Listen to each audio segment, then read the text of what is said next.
You used to think isolation was just a mood, a rough patch, something you'd snap out of when life got a little less busy or your energy came back. But what if I told you, isolation isn't passive, it's active. It changes our biology. It rewires our brain to protect us from the very thing we need most: people. Here's where things take a darker turn no one expects. Because while we celebrate protecting our peace, glorify being self-contained, and treat digital connection as enough, underneath that freedom, something quieter is decaying.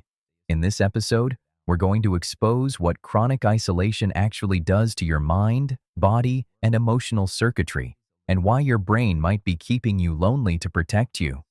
You'll see how modern life quietly disconnects you, even when you feel like you're plugged in, and how to begin undoing the damage without overwhelming your system. You've heard that loneliness can feel bad, but science shows it actually harms the brain. Chronic social isolation triggers the same neurochemical pathways as physical pain. It increases inflammation in the body, shrinks regions in the brain tied to learning and memory. And here's the kicker: prolonged isolation activates the same threat response as being under attack, even when you're safe at home. So your system starts reacting like connection is a threat, not because it is, but because it's unfamiliar. You avoid social interactions, not out of apathy, but because your nervous system is bracing for rejection, for judgment, for not knowing what to say. And the longer you stay away, the harder it becomes to return. And in the digital age, this gets even worse, because we think we're connected. We scroll through stories, we send emojis, we reply to comments, but neurologically, your brain doesn't register that as real connection. There's no eye contact, no facial microexpressions, no co-regulation of nervous systems. So the body stays lonely even while the feed keeps you busy. That's the paradox. We're more stimulated than ever, and more starved for real intimacy than any generation before us. And it doesn't just end with emotional pain. Social isolation increases your risk of heart disease, stroke, depression, even dementia. Your immune system weakens. Your sleep degrades. Your ability to read other people's emotions dulls. You start seeing the world through a more hostile lens. Not because people are worse, but because your mirror neurons aren't firing like they used to. You stop feeling safe in human spaces. And that's not a mindset. That's a neurological shift. And here's what makes it even more tragic. Sometimes the isolation wasn't even your choice. It started as protection. You were ghosted too many times. You moved to a new city. Your mental health declined. People got busy. Or maybe they stopped asking how you were when the answer stopped being good. So you began protecting yourself from the pain of connection. Not consciously, just subtly, bit by bit. You stopped initiating. You stopped hoping. You let the silence grow. And now you live inside it. And now that silence feels like home, even when it's hurting you. You didn't mean to disappear. At first, it was just a break, a little space to catch your breath, to not be so available all the time. You told yourself you'd reach back out when you had more energy, when you felt more like yourself again. But the energy never came. And the longer you stayed quiet, the harder it became to remember how to be close. That's the betrayal of isolation. It feels like a relief at first, like control, like rest, like finally not having to explain yourself. No pressure to perform, no awkward pauses, no pretending to be fine when you're not. Just silence, and the comfort of not being watched. But over time, that silence becomes something else.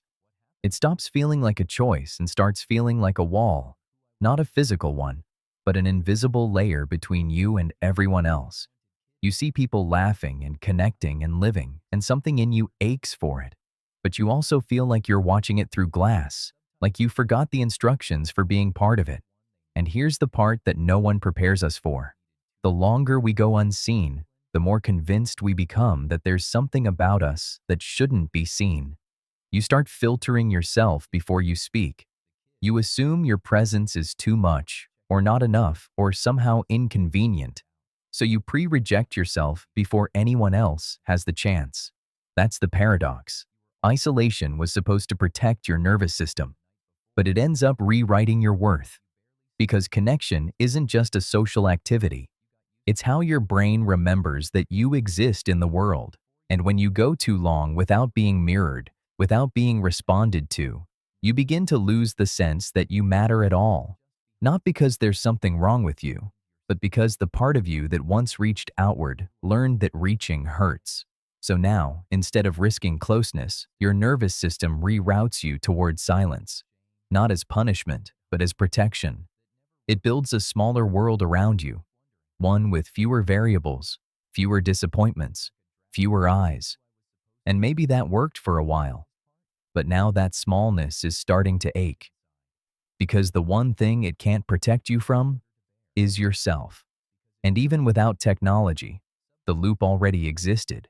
Because you don't just fear rejection, you fear exposure. Of the parts you're not proud of the weight you've picked up in silence, of the fact that maybe you're not as easy to be around as you used to be. So you stall, you overthink, you rehearse how to reconnect, and then punish yourself for not doing it. You want to be close, but you also want to be protected. And the moment one of those desires steps forward, the other pulls it back. It's exhausting, craving contact while simultaneously bracing for it. You swing between silence and hope, between disappearing and wishing someone would find you. And even when someone does reach out, you can't always receive it, because you've built a kind of emotional reflex. If they knew how far you've drifted, they'd leave anyway. So you stay. Not because you don't care, but because you're tired of guessing whether anyone else does. You didn't choose to be this disconnected. You were nudged. Every day your attention is pulled by machines that never forget you, never judge you, never interrupt you mid-sentence. The algorithm doesn't need small talk. Your phone never asks how you're really doing. It just scrolls and rewards and scrolls some more. And without realizing it, your nervous system starts recalibrating, not toward people, but toward pixels. Most people think their habits are just choices, but the truth is, your brain doesn't follow logic, it follows patterns. And whatever you repeat becomes what you prefer. In this world, loneliness isn't a malfunction. It's part of the design. Every notification, every like, every autoplay video is engineered to simulate connection without any of the risk. No awkward silences, no emotional labor, just controlled doses of almost intimacy on demand. And it works, at first. But your brain doesn't forget what it was built for. You were wired for eye contact, for laughter that shakes your shoulders, for voices that don't come from a speaker. And when you don't get those inputs, your social circuits don't just go quiet, they start to misfire. You begin to feel awkward in conversations you used to enjoy. You flinch at phone calls, you draft texts and delete them.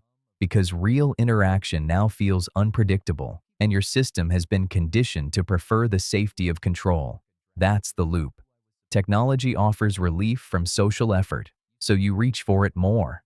The more you rely on it, the less practice your brain gets at interpreting real cues, tone, timing, warmth, tension.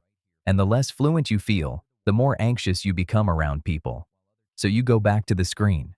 You weren't lazy, you weren't antisocial, you were outnumbered by notifications, by distractions, by convenience dressed up as comfort. And the cost?